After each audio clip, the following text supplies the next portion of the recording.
Hello, my name is Leah, and I've never done this before, so please bear with me while I'm after telling my story.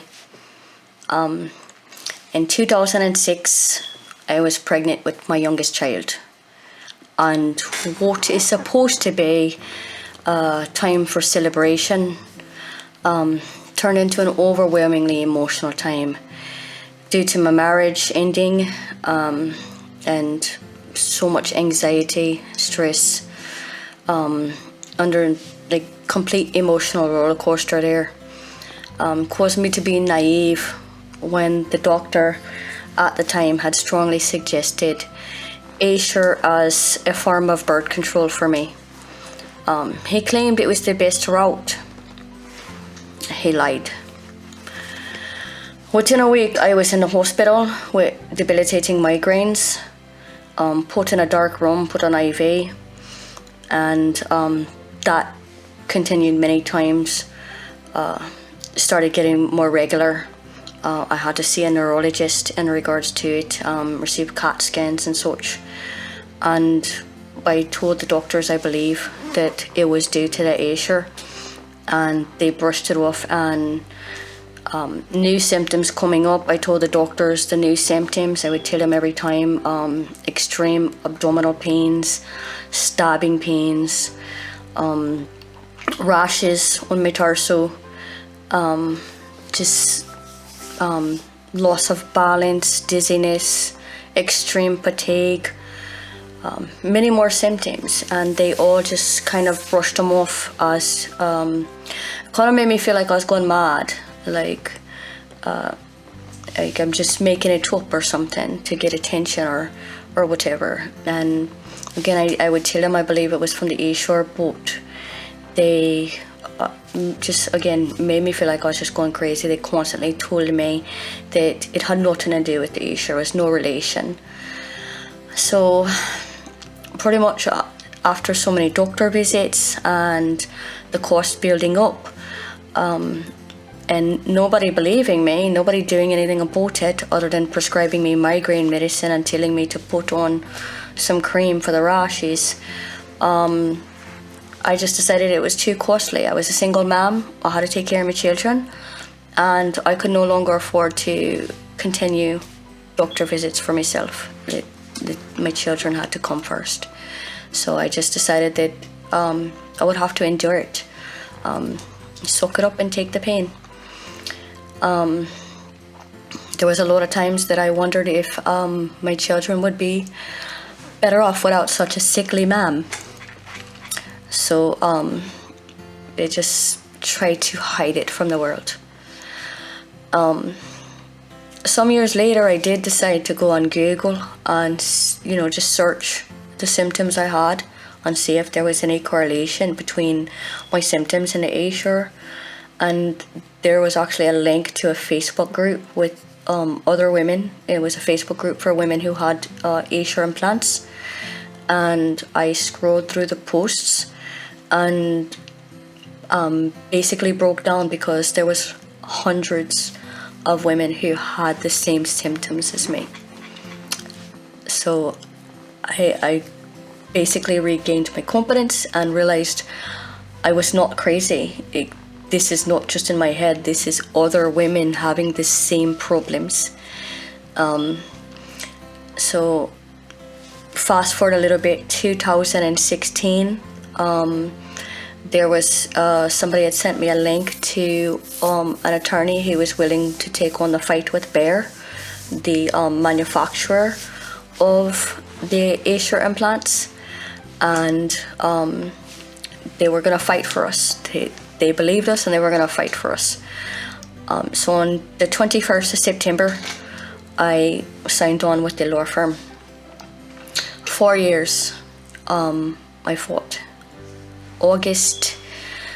The beginning of August 2020, this year, I received a phone call from the representatives of the law firm asking me if I had received the surgery to get the Essure removed. I told them I had not. They told me that since I had not, they could no longer represent me. So after being told for years that don't give up, continue fighting, I was given up on. And it was devastating. On August 13th, I received an email just to confirm if there was any changes, if I was able to receive the removal. I was like, no, not within a week. I explained that we did have the funds to get the removal done, but then COVID hit and we had to use those funds to pay for our bills. So no longer did we have any of the money that we had saved up for years to get it done. So they definitely removed me from the case. A few days later, I happened to scroll through Google and see that Bayer had decided to settle on the Essure lawsuit, and that broke me something fierce, because 14 years I fought this battle, all the pains, everything I went through,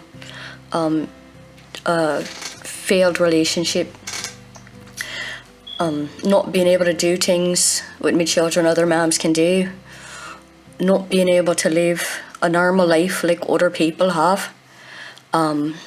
It's, you're told when you fight this, this battle and you're in the last round and they kick you out before you can get that last knock in.